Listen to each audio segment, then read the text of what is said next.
Welcome again, folks, and our listening public to another installment of Risk Unfiltered.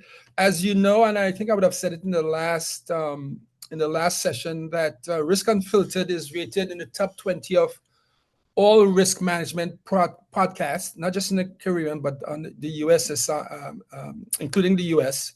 And so that's a great achievement. So I want to thank you guys, the listeners, and the participants like the one we have here. So I have known this CEO for a while. We don't get to interact or interface too much, but I'll let him introduce himself, and then we could go pull some threads and see where this CEO takes us.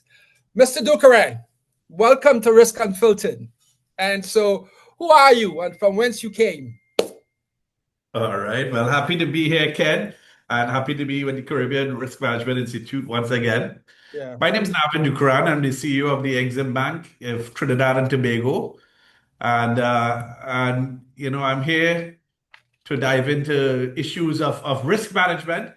I've spent a lot of time. My main sort of career was in banking and finance, and I was, a specialist in risk management in the credit risk management for one of the banks that I think it was the head of credit risk management for that bank in Canada. So I'm fond and I always gravitate to risk-minded people, right? But when you sit in the CEO chair, you have to balance everything and look at what risk you mitigate, what risk you accept. This is part of risk management, is what do you accept? Yeah. So I'm happy to get into it with you, Ken. And Ken, I'm always very, very pleased to have conversations with you and the team. Yes. Yeah. So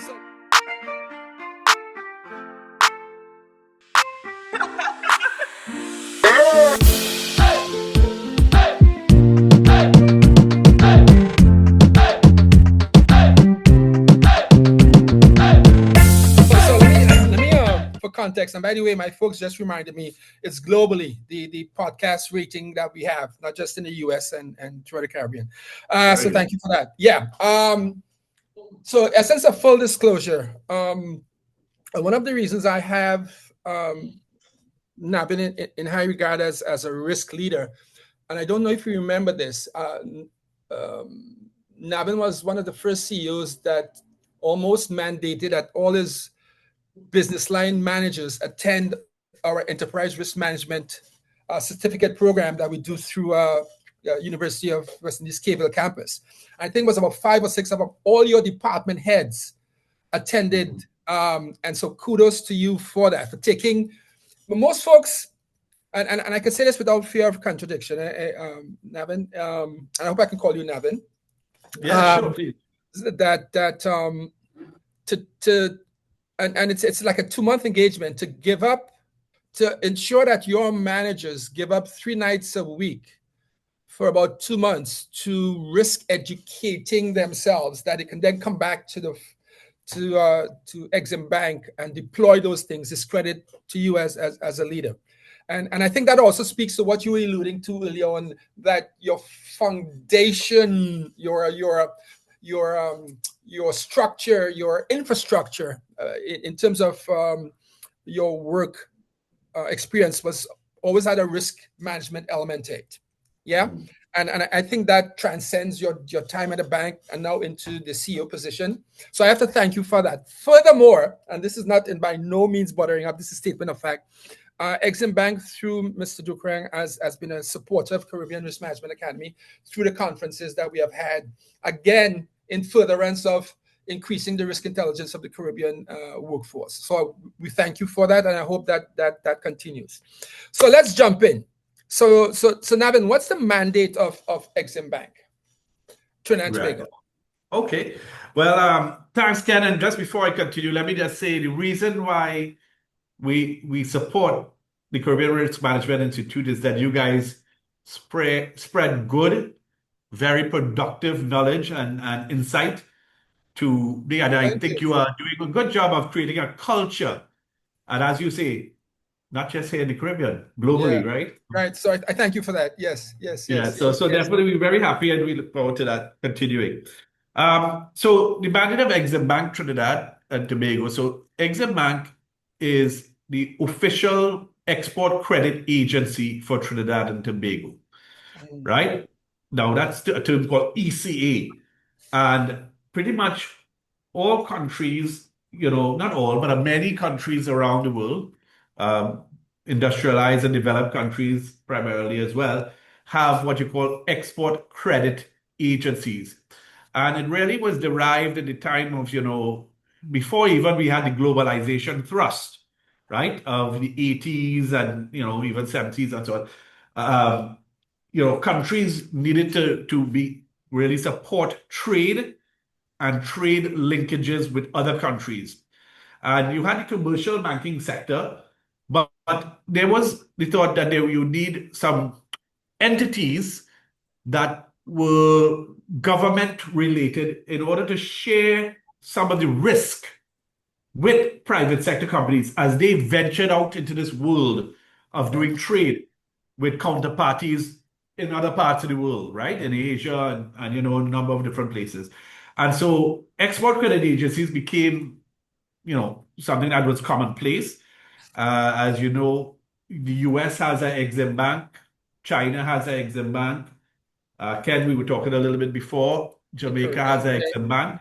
Right. And so our roles are to really support by risk sharing strategies and financial provision of financial capital, you know, the promotion of our individual countries' trade expansion and linkages, and hopefully expand our exports as a country, and accordingly in Trinidad and Tobago, very importantly, increase national foreign exchange earnings. Right. And so that's a nice little. We talk about pulling the thread. So, and it's common knowledge that Trinidad and Tobago is experiencing a foreign exchange crunch for the most part. Yeah. And we don't necessarily see that. I don't want to say abating in any at any point in time, but what's your view? And again, I'm not going to ask you to give out any private or proprietary information, but what's your take on that?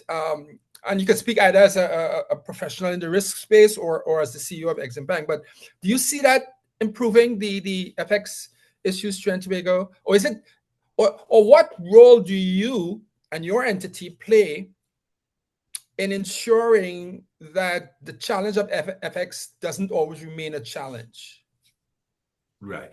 Now, I will just take a step back before I get into your Mhm. question and answer your question, Ken, to say, in many countries, the Exim banks are more so providing loans, credit, short-term facilities, long-term capital Mhm. facilities, trade, documentations, letters of credit, and things like that to Right. support trade. They also support what you call guarantees. Mhm. So you would provide a guarantee to a private sector company to be able to go and take, do a transaction. If Yeah. they did a transaction and it didn't work out, they have some level of comfort. Um, One area that has been common for a lot of export credit agencies is export credit risk insurance. So should you make a sale Mhm. um, to a new customer, you're not so sure, you don't know that customer yet. Well, you can get the export credit insurance from some of those exim banks to cover off that risk and a risk of non-payment. Then you can still have your funds. So it allows companies to take that risk. Foreign exchange is definitely an issue in Trinidad and Tobago. And that's why the Exim Bank here has been utilized as a government policy execution state agency, right? We Mhm. are 100% owned by the government of Trinidad and Tobago. Right. Um, so we are not a private sector bank. And we've been, charged with the responsibility of providing some level of interventions into the foreign exchange market, the local foreign exchange market. And when I say local, it is to the provision of local companies that are doing international trade. It's for them to purchase their Right. international goods, Okay. right? So we have a system in Trinidad and Tobago where, foreign exchange is managed through the central bank and is allocated to commercial banks and then on distributed to various um, of the commercial banking clients. right? Mm. And in Trinidad, the government saw the need to look at a model where they can direct some of the foreign exchange to productive sectors.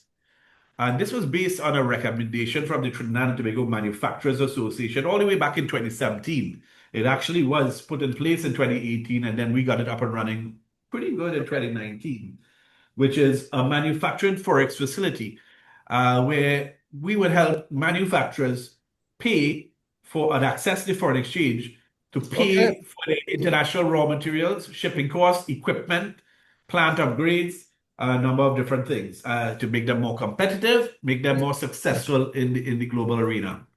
And so that's how we got involved. With that, we have some other programs as well. And I could go into more, Ken, if you allow me, on this Yeah, yeah, manufacturing. sure. This is your time. Share with us. Yeah. Yeah. Okay. Well, again, that facility has worked well in terms of you know, when you have a limited resource, so as you said, we have a supply and demand issue here in Trinidad and Tobago. It's based on the energy industry, energy prices, and energy production levels, right? Mhm. Accordingly, there's an imbalance there. And accordingly, when you have a limited resource, one of the good things to do from a policy perspective is to see how you can best utilize that limited resource, right? You don't frivol away, you know, Right. things that are key factors and is a constraint, right? And so this is where this new initiative was set up for the manufacturing forex facility, and that has really worked well with the manufacturing community because the Okay. manufacturing community is one of the largest in the Caribbean region, right? I mean, there's some other clusters of manufacturers in various countries like Jamaica and others. But here in Trinidad, we have a significantly sized manufacturing sector, still small compared to the energy side. Right. But that sector was experiencing a constraint, a financial constraint, right? The companies in the sector were able to run positive cash flows. The problem is that you no longer in a small open market, you no longer are dealing with one currency, your local currency. You have Right. to deal with your local currency and the international currency of settlement. In Right. this case, right now, US primarily dollars. US currency. Right. And once you have to do that, you also have to have a method for exchange. The problem is that a lot of companies had TT dollars, but just could not get, due to the systemic structural issues, Right. the US dollars to purchase their raw materials. So it was a constraint and it really hampered their growth. Uh, this Forex facility was able to open that up, and we were able to do, customer service testing with the Manufacturers Association, empirical testing using data and so on to see, what kind of calculations we could use that would be most effective for that sector, um, and those type of things. And in addition, we also checked that the companies that do utilize the facility, one, that they do export, but not only do they just export, Ken, Mm. is they have to export and bring those sales, those US dollars, back Back. into the local economy. Oh, So interesting. we have Yeah. a whole check about repatriation, and it happens every year where we look and see how much funds are coming back, right? Okay. And Exim Bank plays a role in assuring that that repatriation takes place, or is that left up to the commercial banks? Yeah. Well, the clients have to deposit into their own local commercial banks. But Mhm. we would check to see that it is happening in order Okay. for you to continue to get government access to foreign exchange. I see. Okay. Okay. And the key is that we wanted to support these companies to export more, increase national foreign exchange earnings. And I have to say, Ken, that it has worked well over the years since 2018, 2019, when it became implemented. I don't have to tell you on this call, but there's been a number of reports, IMF, IDB, CDB. CAF, a lot of Yeah. CDB, all talking about the growth of the non-energy manufacturing sector in Trinidad and Tobago. Yeah. And over the last, while there's been some significant growth in that sector, a good move in diversifying the economy. Well, so let me challenge you with this question though. From where you sit, and so diversification has been talked about for ad nauseum, obviously, and now it's probably becoming even more, not even more, but it's a must do. From where you sit, what is the how should I put this? What is the most promising sector in Trinidad and Tobago for increasing export and in earning foreign currency? From where you sit, what's the most promising industry or export category? Yeah. Well, definitely talking on the non-energy side of the non-energy, non-energy. Non-energy is a lot bigger. Yeah, but the manufacturing sector, I'll tell you, food and beverage is our top subsector. Okay. Right? There's a lot of activity and export activity in plastics packaging. Trinidad has, a lot of very global standard type of packaging that we do here as well. And even building and construction inputs manufactured here in Trinidad and Tobago. So those are some of the top three of the subsectors that have experienced some solid growth. And I'll say one thing, Ken, before I head off on this thing about the manufacturing sector. So when we look at those repatriation numbers, right, on an aggregate basis, what we've seen is the amount of US currency that is coming back into our system exceeds the amount that has been given out. Wow. Right? To support the sector. And the reason for that, I mean, it's simple. Remember, we are providing foreign exchange for companies to purchase their raw materials. Right. Once you purchase your raw materials, you then have to make it into finished goods. And your sale price is going to be more than your cost of goods. Right. So you would think, yes, you definitely need to earn more than your raw materials and the cost of the raw materials. And so that's what we've been seeing. A lot of companies are bringing back in terms of the repatriated amounts, and they're using it into their cash flow because they now have to do, and this is a good company perspective from a risk management point of view, Ken, is what I call dual currency management, dual currency cash flow management, right? So when you look at your regular financial statements, I came in, I see how we have our annual report here, EximBank annual report, right? But when you look at these financial statements and so on, a lot of times your financial statements are based in one currency, right? Your domicile currency. And it can give you a view of how profitable or not profitable you have been. But what it doesn't do is break out, well, what are my high US currency needs and what is my local needs? And when are the US currency receipts coming in to match the US currency outflows? Right. Accordingly, a lot of companies have been, we've been advising a lot of companies to manage this risk, right? This cash flow risk, that they have to move not just from regular standard accounting, but they have to do, in addition to that, some work on their currency projections and cash flows and forecasts. That's very interesting. And so are companies receptive to what you have just suggested, that dual currency cash flow approach? Or would they be hesitant to speak to that for fear of, if I say I have X number of US on hand, I may not be able to then go to EximBank and request more. I mean, so that's the whole risk reward aspect of it. But I from where I sit, from a FX risk management, given the constraints in Trinidad and Tobago, I think that's a beautiful concept.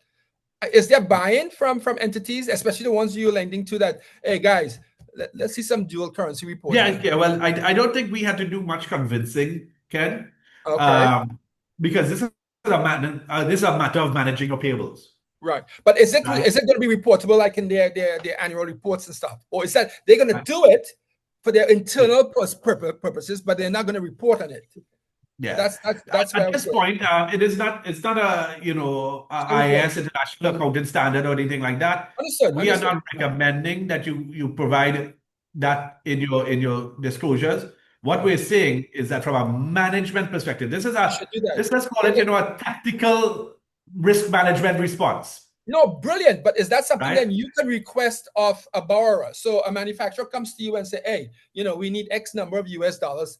And I'm sure you have your list of necessities by way of documentation that they may have to share with you before they get the loan. Would that be something you would ask of them? Can you share?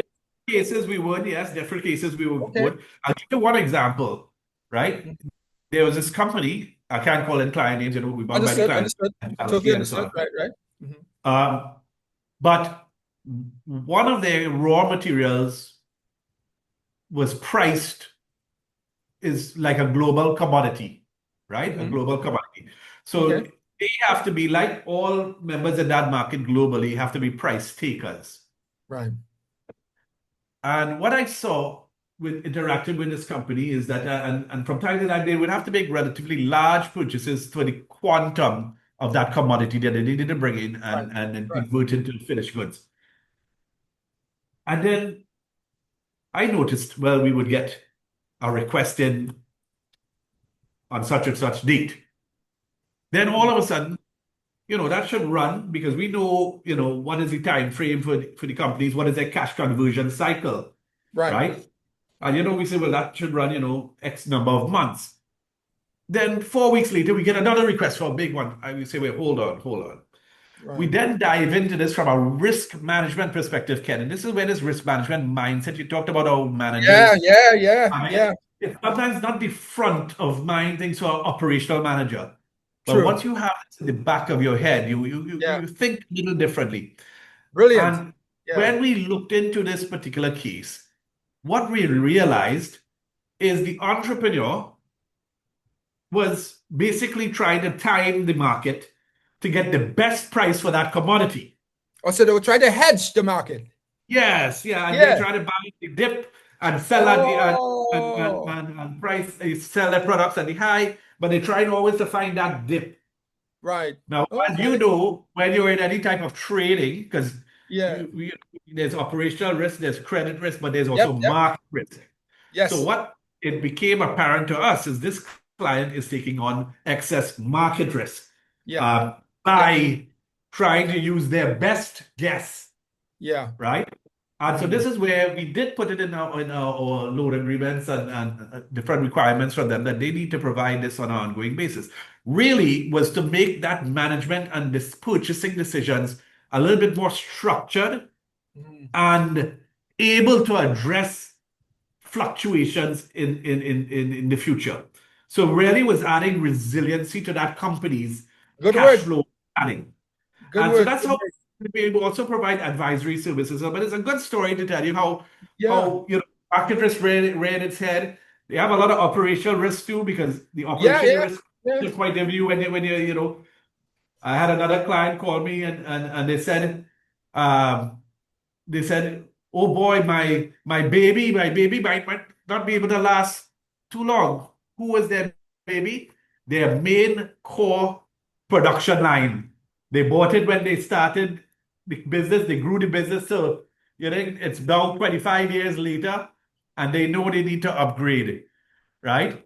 And they say the baby getting old now because, should the baby have any little issues in the plant and machinery, it'll cause them downtime. They're going to lose sales. So that's an example of an operational risk that we have been able to structure some of our finance in a way that they can easily purchase. So you mentioned advisory services. Is that listed as something, a service that TTMF provides, or is that like an ad hoc service? So you might be dealing with a client and you recognize that they may be deficient in some aspect, and then so you volunteer services. Or if we go into the TF, which we have done, but is that like a listed service that the TTMF offers to all of his clients or can offer? Or is it by client deficiency as it comes along? So the EximBank has a few different ways we support companies. So one, as I talked about, is removing the financial constraints, Right. right? Right. But another one is providing some of this guidance and some of this support.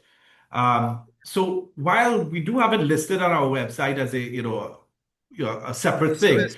Right. we haven't really gotten into the model of charging for it. Right. It's in our best interest to have a successful manufacturing sector. And this is Understood. one of the inputs, that knowledge transfer that needs to Mhm. occur Yeah. in order to make sure we have a successful manufacturing sector. And that's why we really made it that we didn't want to add another constraint, Right. right? Yeah. So we provide this to our clients as part of our interactions. But we also do have, Ken, some programs that support programs more for the small business side of things, Yeah. um, where we are working with some clients. I'll tell you one of them. It's called the Export Action Program. It's out of the Trinidad and Tobago Manufacturers Association. Hmm. I'll say powered by EximBank, right? Yes. And we basically provide the funds. And in this program, we pay junior consultants, right? So not, I don't want to call names of your global Right. Right. major Understood. I know. I consulting know. Right. groups, Right. but we know there's big Right. 4 or 5 Right. kind of Right. consulting firms Right. and so on. Mhm. These are junior staff that will then go and actually work like a part-time employee in up to Interesting. 5 companies and actually go do a readiness assessment. This is where you are in terms of export readiness. These are your gap analysis, what you need to do. And then they go out. Here's the difference, Ken. They don't just sit back or they just advise to the clients, these small Mhm. businesses. Their job is to go and get it done. So let's, for example, a client says, "Oh, that gap analysis shows that well, you need to label, that nutrition label at the back of a lot of Mhm. food and beverage packages, Yeah. right? That nutrition label. So one of the things are going to be, well, you're going to need one of those, right? You're going to need that, you Mhm. know, that team is supposed to then go fill out all the forms for career, see what government grants are accessible, help them. Even after they get the information, they're supposed to go out, get 3 quotes from 3 different companies about labels with potential designs, bring it back to the CEO. So this here is the difference where it's the Wow. first time it's kind I am aware of, Ken, where this is not money being spent on trading, right? The, Mhm. the entrepreneurs are learning by doing, and but when they have these people alongside them that are actually action-oriented staff that are working to drive their export readiness. That's a So brilliant concept. part That's of and the those are your advisory folks. services. That's your Sorry? folks. That's a brilliant concept. Beautiful. So is it employees of Exim Bank who go in and assist these guys? Yeah, so we Yeah. are offering this service through the TTMA, which is the Yeah. Trinidad and Tobago Manufacturers Association, This is free of charge. and sorry. Free of charge, no cost to To the. the end users, yes, but they Okay. they they are allowed to stay on for 1 year because I mean you can't keep people on it costs money, so they have Exactly. to show Yeah. progress, Right. right? And we are now expanding that to be dealt with through the Chamber of Commerce as well in Trinidad and Tobago because the Okay. Manufacturing Association we have about it's small manufacturers, but now we are going into not only manufacturing, services, exporters, Right. and any other foreign currency earning potential businesses could access the program through for the other sectors through the Chamber of Commerce. And we're looking to get that set up within the next month or two. Brilliant. Brilliant. Yeah. So why is that publicly known that you do this? Um, well, it is publicly known as being announced and so on. Right. But again, with anything, it costs money. Right. And if we were to market this, the class gets filled very quickly. It's about 25, 30 companies in any given cohort. And Oh, it's okay. fully subscribed. So we try our best to see how we can reach as most. Right. Right. And Okay. that's why we try to go through the chamber now to reach a whole new target segment. Okay. All right. So let's move straight into something that I spoke to earlier, which is leadership. So, well, before I ask that leadership question, how do you see the future? Let me put it in context. So we are living in a very and working the current environment. It's very risk prone, right? Look at what's happening in between Iran and Israel now. And so every couple of weeks, and then Mr. Trump in office there with all his tariffs, and so given that as backdrop, how do you see? What do you see as the future role of EximBank? Does it stay as is, or as CEO, do you see, just as you just shared with us, were you introducing services to assist manufacturers? Where do you see EximBank going? And I'm not going to talk, I don't do 4 or 5 years. I'm talking about within the next 12 to 18 months. It's too uncertain going so far. So next 12 to 18 months, what do you see? Where do you see EximBank? And for those who are, not of the Caribbean who listen to us, so Trinidad Tobago just went through an election and there's a new government in place. So they may have some policies that or directives that will come to you because you're 100% owned. But that aside, if you are building the strategic plan for EximBank for the next 12 months, what would be your top 3 goals or top 3 objectives?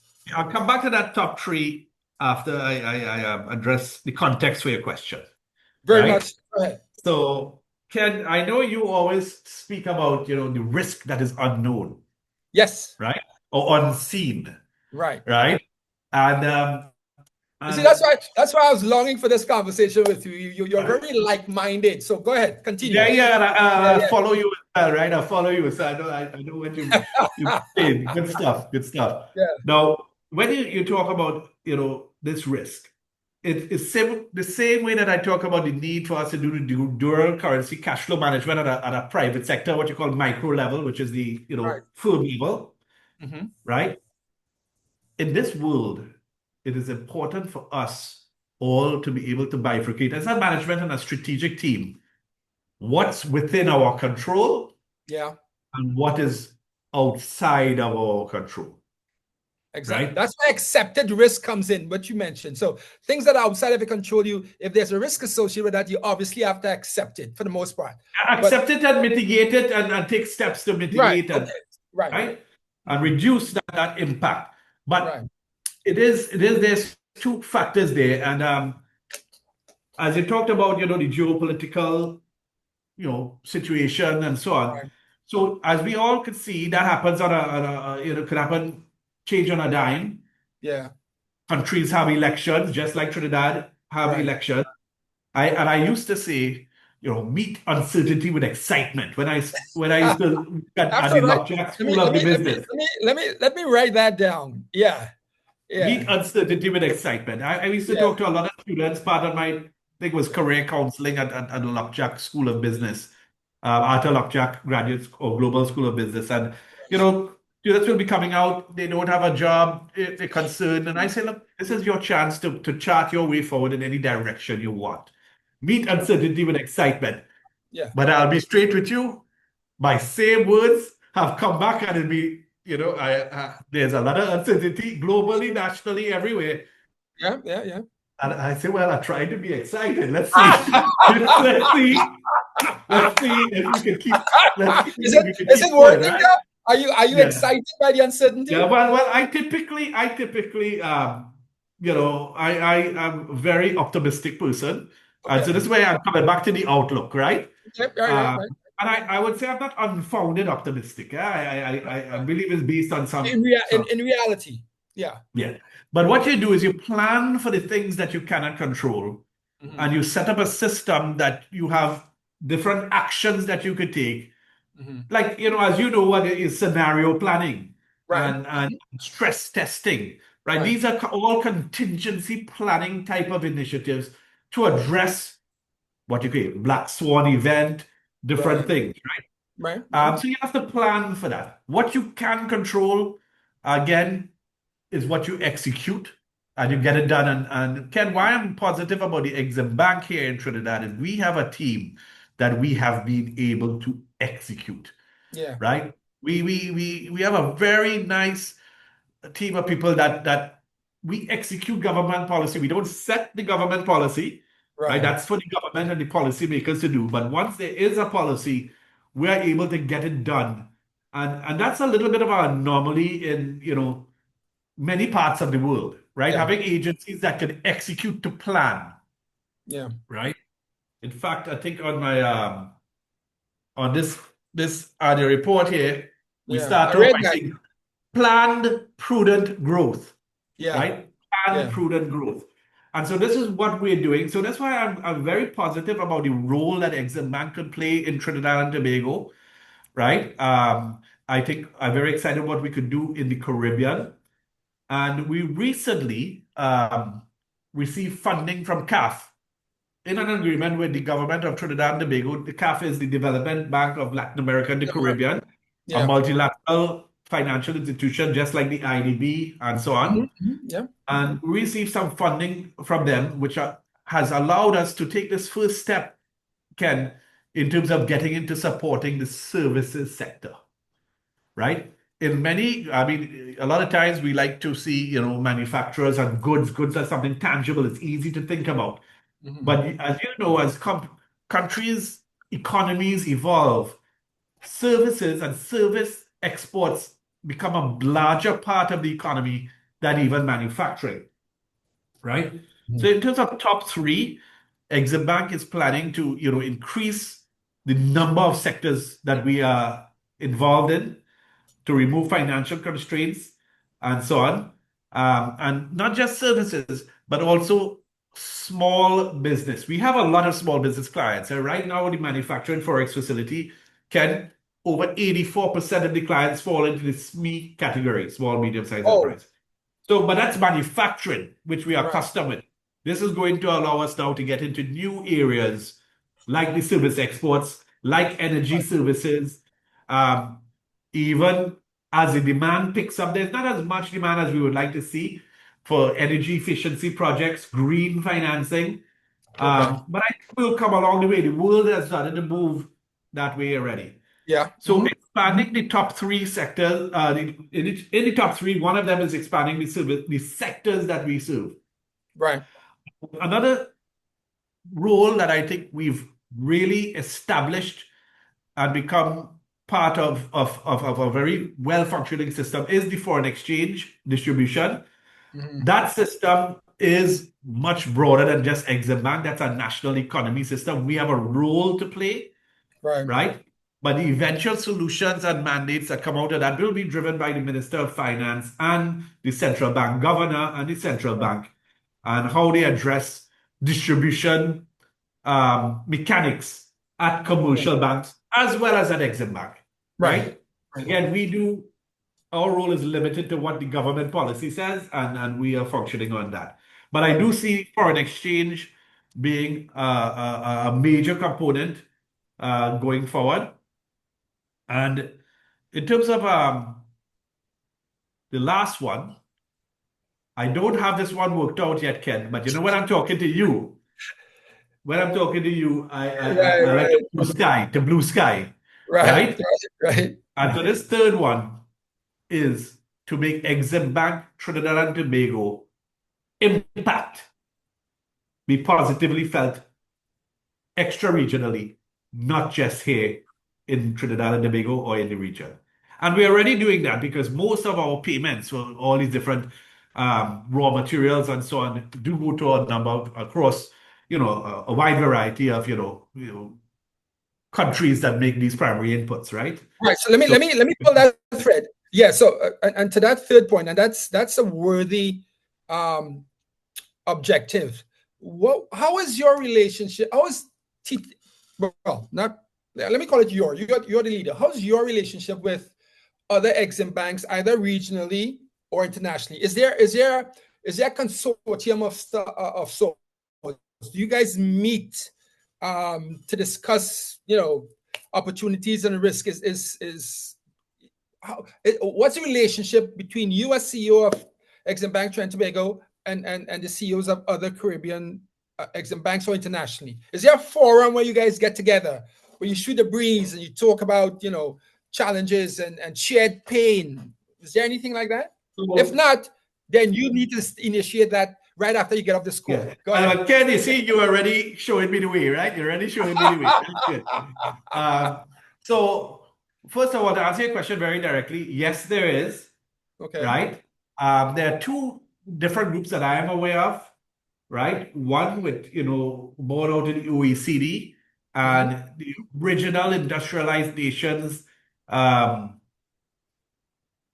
basically grouping of export credit agencies, as well. There's another one that is kind of a little bit, I guess, younger, which encompasses a number of different Exim banks, including India Exim Bank, China Exim Bank, Afra Exim Bank, and a number of others.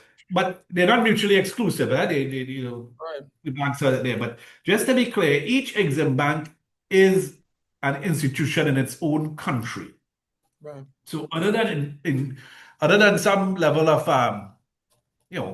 collaborative initiatives, there's not, say, one corporate strategic direction for all Exim banks. They all do the relevant governments of their countries instruct. They are called policy banks, Right. right? So there are those two groups. What you're showing me the way is for me to achieve my objective, Yeah. I need to get involved in those two groups. Damn Skippy. Yeah. I have for the last little while, last 3 years, really pushed hard. Me and our team have been pushing hard to push the boundaries of customer service, make sure we have excellent customer service, make sure we have a very smooth operating cycle. You wouldn't believe, Ken, we are a government bank. A lot of time the clients tell us, but you guys are operating better than a commercial bank. Yeah. Yeah. With our timelines, the way our teams, it's not uncommon that our teams will be interacting with clients over the weekend, right? Yeah.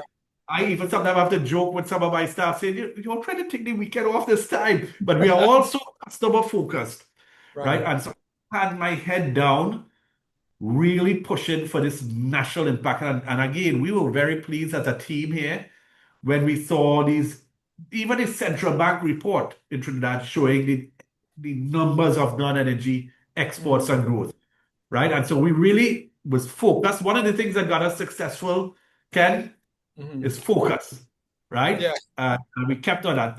But I think we're getting to the stage, again, subject to the new government policy directives.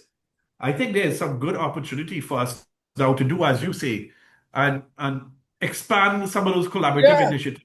We've worked already with a lot. I mean, we worked with Frankfurt School of Business on some engagements before.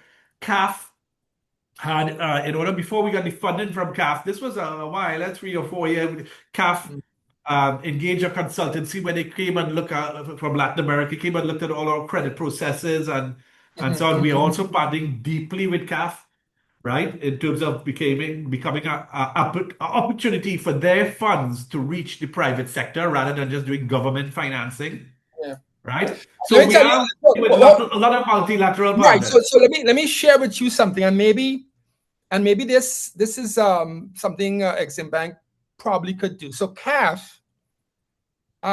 runs a program or subsidizes a program through UE Kville for risk and governance certificate. They subsidize it. They pay like 80%, and the attendees, and so I lecture the risk management module for CAF and UE on that. And Navin, that is from where I sit now. The participants are leaders of the companies you would be dealing with, right? And I could call a few names, but it's and to me, in my mind, it's almost like a incubator for CAF. CAF is in the business of making loans. It's a bank, right? And as I'm speaking with you, so it actually worked both ways. Something just popped into my mind because I do it through my program. So when I run my programs, by the way, we'll be running some programs through UE Mona as well, not just Kville starting September. But they are sort of incubators for CRMA and the consulting arm, which is KHBC, because once you spend 2 months with us and you realize, hey, we really need more help, then you come to us. And so I'm thinking, CAF doing this it's a nice give back, but it's also an opportunity for them to say, okay, whether you're with Guardian Holdings or Massey or whomever, when you're ready for funding, come see us, right? And I just gave away 2 names here, but that so I'm familiar with how CAF operates, but I want to go back to something you said earlier, but before I do that, we have about 5 minutes left. Let me ask this question: does the EximBank, and I remember reading something about the African EximBank where their credit rating got massively slashed. Does EximBank Trinidad Tobago have an international credit rating? Or are you required to have one? All right, so let me come back to that. Just quickly, address this thing with CAF.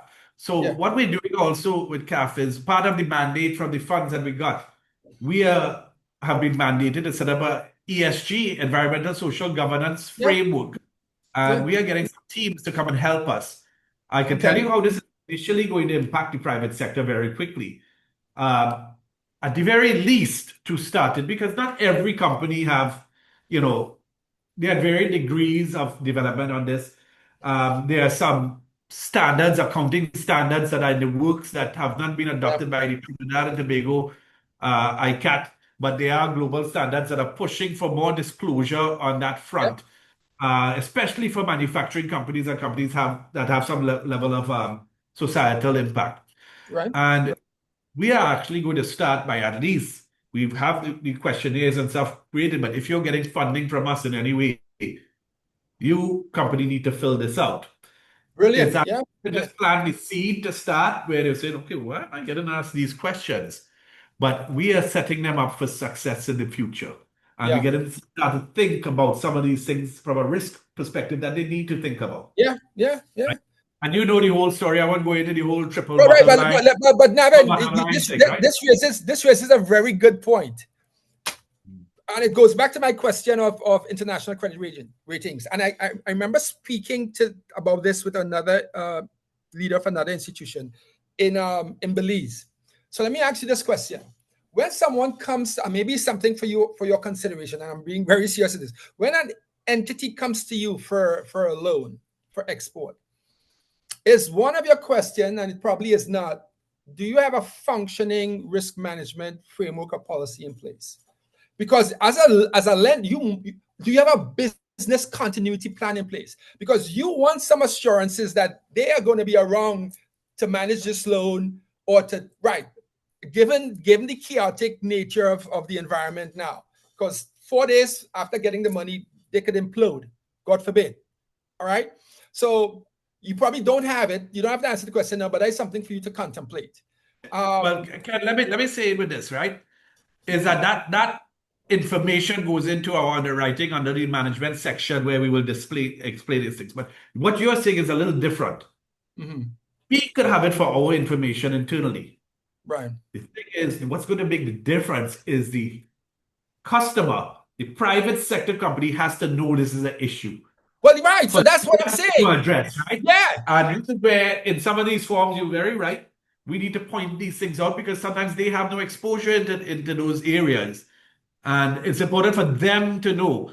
So definitely. And so based on your underwriting criteria, if you don't have that, then you lose a couple basis points. Which is what's done internationally. Your score goes up. Your risk score goes up. Exactamento, which is what's done internationally. Yeah. And now with ESG, you're now like that thread being pushed to improve and to be impactful on the design. Yeah. Actually, that's a great idea. And that's pro bono advice to you. Yeah, we'll continue the conversation after, Ken. So let me come to credit rated question. At this point, we don't have an international credit rating. And should you have one, or would you like to have I don't know how to say it without sounding like if I'm showing off, Ken. No, show off. It's facts, right? This is facts, right? Again, this is our financials for the end of last year, December 31st, right? And I just want to point out on our lending, the part where we borrow from financial institutions, Right. we ended the year with a balance. As of today, Ken, the Exim Bank is completely debt-free for the first time in 30 years, Congrats, right? We've bro. been making profits for the last, 6 or 7 years consistently. Our retained earnings and our capital levels have bolstered up, but we still had a piece of that those loans legacy financial capital management situation that we needed to deal with. Well, we just last month would have paid it down with some of those CAF funds that was part of the institutional strengthening from CAF. And so we are debt free. So I'm not rushing to go put a credit rating on it. Well, Um, I hope the new but Minister of Finance listens and hears this and see your salary and your bonus grow exponentially based I on don't know if it works like that, but we'll see where we end up, that's right? international benchmarking. As the company performs, so does the right. Okay, so I'll leave you to handle that. But I think it's worthy of incentivizing leadership like yours, and not just from a risk, a specific operational risk, but even from financial risk management. I think you're an astute a manager of that and of your people, and it's great to hear you speak of your people, because the greatest risk to any institution is its people. And I've been fortunate to meet a few of your leaders there. But I think I've kept you, and we could continue this conversation for many more minutes and hours. But well, what I want to do, Navin, is to give you an opportunity to have the last few minutes to share with the audience, local, regional, and international, where maybe to expand on how proud you are of what EximBank has done. If you want to share, expand on that, and how resilient you and EximBank has been in the face of all of the negative disruptions that have occurred and continue to occur. You have the mic. Okay, thanks, Ken.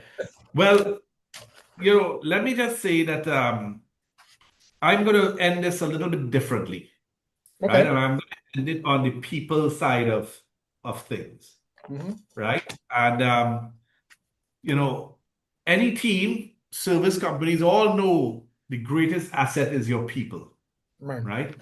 And how your people interact, how they collaborate, how they engage with other external stakeholders, and so on. And every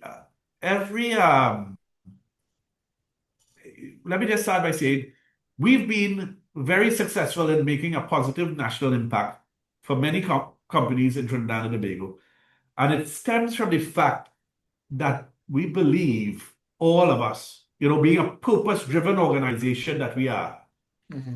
that we are truly helping companies succeed, right? Right.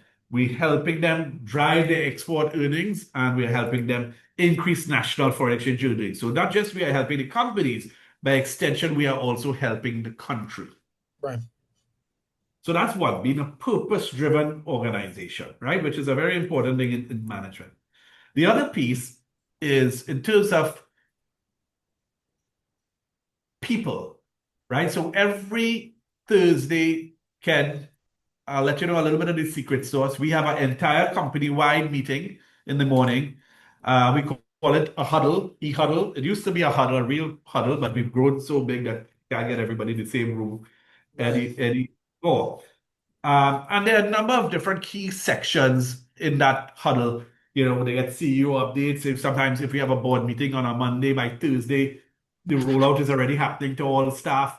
Everybody, the staff all understand why we are doing what we are, rather than just being instructed, right? But there's just one little piece that I want to highlight, that we have a section there called the gratitude section, right? Gratitude section. And the whole idea is that we then have a piece where is unscripted, just like this session, where Mm-hmm. we open the floor for any staff member to say thank you to anyone, right? It could be something as simple as thank you for greeting me with a smile yesterday morning, Thank you for clearing off my desk when somebody put this on it. Thank you for helping me with this project. Thank you for helping me with this. Sometimes we do different management initiatives, thank management for something. And the core philosophy behind that is that a gratitude, a gracious team, a team that is thankful, right, is a happy team. And a happy team is a productive team, right? And let me just follow up with what you were saying about remuneration and also on. There is a concept of what you call the cycle of success, where you do reward teams like that. And it goes back around, you have less turnover, and there's a whole, fortuitous cycle. So we see where we end up. But all I'm saying is that a happy team, a purpose-driven team, is what is going to continue to make the difference. So this is how you're creating not problems, but adding to my headache. So I just got a message from one of my team members.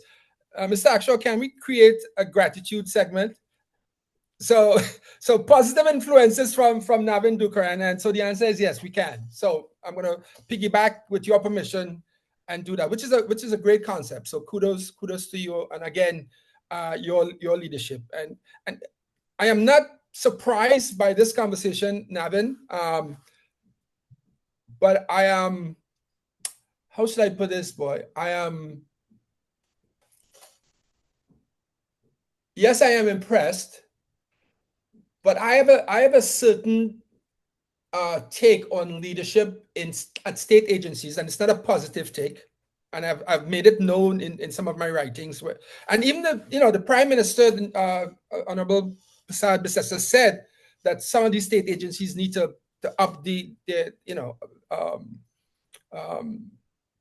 up the ante on what they're doing. And she even used the words, and I took it verbatim. We need to improve risk management and ensure that they have risk registers. That's her words, right?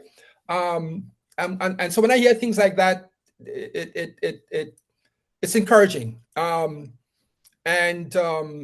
so I've been doing this, across almost like 4 continents. So I'm used to interacting with leaders of both state agencies and the private sector.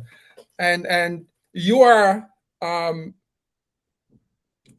positive influence. And I hope many of the other leaders who would listen to this, and I'll make sure most of them get it, take some advice and to lead from in front.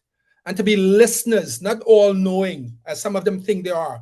And I speak of risk humility, and even being a practitioner, you are still open to new things in a risk management space. And I want to thank you for that, Mr. Dookeran. I have to give you respect when I say things like that. So I'm not going to call you Navin. But that being said, this is one of the longer podcasts that we have had, only because it was so interesting and informative and instructive. So I want to thank you, Mr. Navin Dookeran, CEO of EximBank Trinidad and Tobago, for taking the time to be with us. It's great. It's comforting to know that there are leaders like you out there, and go forth and multiply that thinking with other leaders that you may interact with across the Trinidad and Tobago space.